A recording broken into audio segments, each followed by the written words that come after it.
Šodien 25. marts. Es pieņemu, ka jūs visiem, ja ne visiem, tad daudziem rodūs ir gaids, kuru izveda. Munu dzedu arī izveda.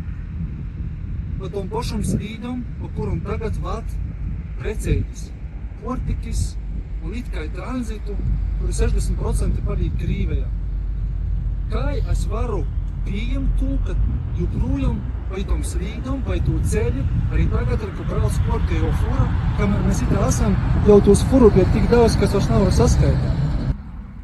Un līdz ar to mums ir svarīgi šobrīd eistam monopolitu robežu slēgt, lai pazavārtos,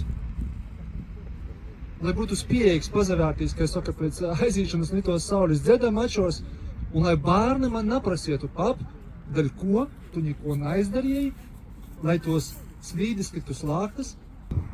Un man liekas, ka tas pasaukums lieptais kā pirmais solis gana tolajā ceļā, lai eistam tos robežas tiktu slēgtas, lai mēs to loci vairāk nabarot.